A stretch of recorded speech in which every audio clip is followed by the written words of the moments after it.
Will Matt Ryan be traded next year? Maybe. The Falcons are kind of in this weird towing the line between, hey, we're going to win games, and okay, we're going to rebuild now with drafting a tight end over a quarterback and then also trading away Julio Jones. He is tradable next year. Before June 1st, they would save only $8 million, though. After June 1st, it becomes almost $24 million. But after June 1st, trades are pretty tough to actually see go down. So I say Matt Ryan's got this year and next year in Atlanta. Beyond that, though, as he turns 38, not quite as clear.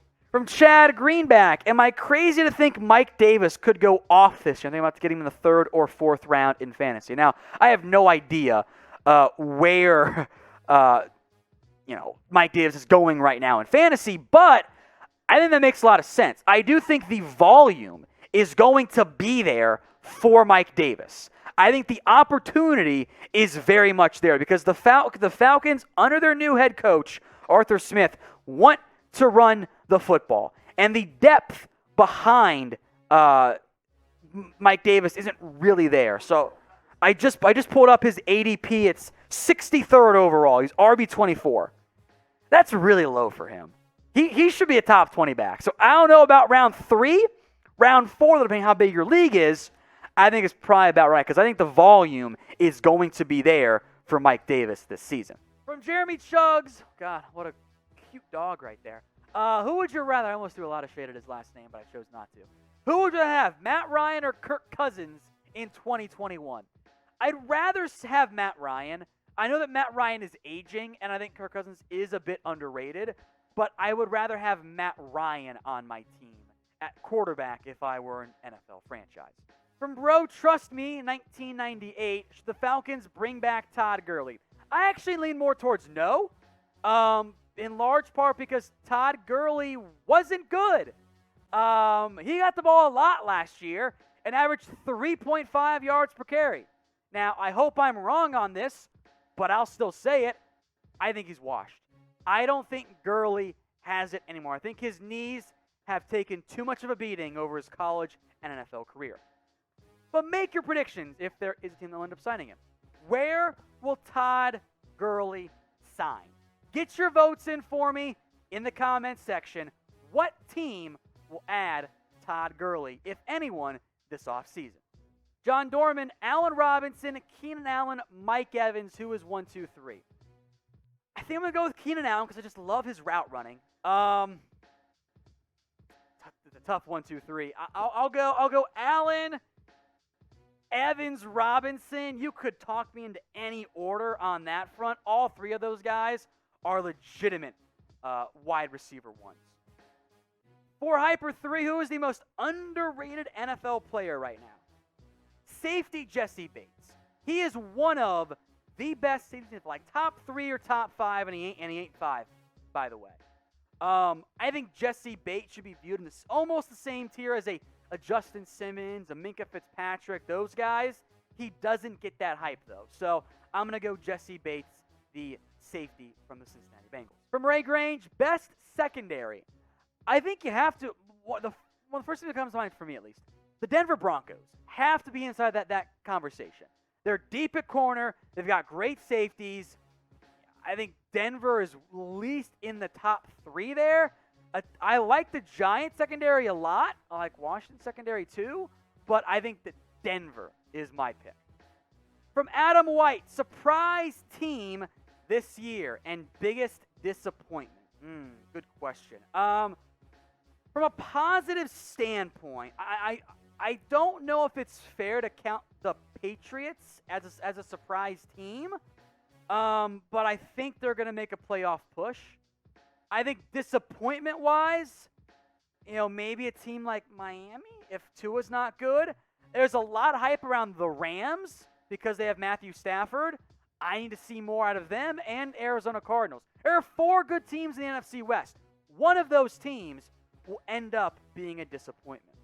ACB Collects. Who is the best safety in the NFL? When he's healthy, I'd say Derwin James. He can do anything on the field. So I love Derwin James too. When healthy, he is absolutely in that conversation.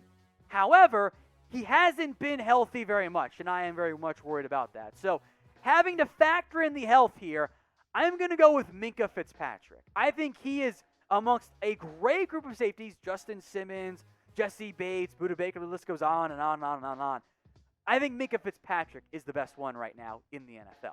Top 5 NFL stadiums. Go Giants. Oh, jeez, I don't know. I've only been to a handful of them. I think Jerry World's certainly up there. I feel like Lambeau Field should be there just for like the brand, the whole side of it. I like Raymond James because of the cannons, the Bucs game. That's pretty fun there. I've heard good things about the Vikings Stadium. I've been to the Falcons one a lot. What's up, Jeremy? You can unmute yourself. Yeah, I have a friend who's a Kansas City Chiefs fan. He says electric, one of the most electric environments he's ever been in. All right, I could see Arrowhead being really good there.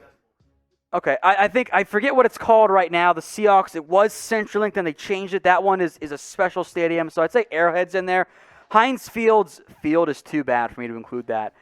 Worst stadium, Soldier Field, if only because of the All-22 footage is just garbage. From Gary Sanderson, coaches on the hot seat. I mean, I think Zach Taylor for the Bengals is a big one. If the Cardinals and Cliff Kingsbury don't make a real playoff run and or at least push, I think he ends up getting fired as well. I think Vic Fangio, Denver Broncos, if they miss the playoffs, even if the quarterback plays bad and it's not Fangio's fault, with a new regime in charge, he might end up being on the hot seat as well. For my burner account, who is the most overrated and underrated player in the NFL? Well, from an underrated perspective, I am a huge fan of Jesse Bates. He's not regarded as like the top 5, top 10, top whatever safety that he should be. Frankly, he's top 5, and he ain't 5 on that list. I am a big-time believer in Jesse Bates, the Bengals safety. From an overrated perspective, the people who I like to go quarterbacks here. Matthew Stafford leaves the Lions and goes to the Rams and is now top 6 quarterback. Doesn't make any sense to me. That's a pretty. He's good. He's in that top 10 conversation, but he's not 6 as far as I'm concerned. Other overrated players, jeez. I think Sam Darnold, people believing in him, I don't agree with that. He's never been good in his NFL career. I'm sorry. There's no way around that there. Carson Wentz has seen his stock dip significantly, but I think that's a name that should probably be mentioned as well. You guys let me know what you think in the comments section. From Jordan Maloney, who are your top 3 defensive tackles to start the season? So I'm going interior guys only. Number 1, unquestionably, is Aaron Donald. Like, there's no way around it. He is the best player in the NFL right now, outside of perhaps Patrick Mahomes. Number 2, I'm going to go with Chris Jones of the Chiefs. After that, it gets a little bit tough. I think DeForest Buckner, Cam Hayward, Fletcher Cox, Jeffrey Simmons, and I'd also want to throw in Quinnen Williams inside that conversation. I think he's going to have a huge year, but he's probably not top 3 right now. So I'll go with DeForest Buckner over Hayward and Cox barely.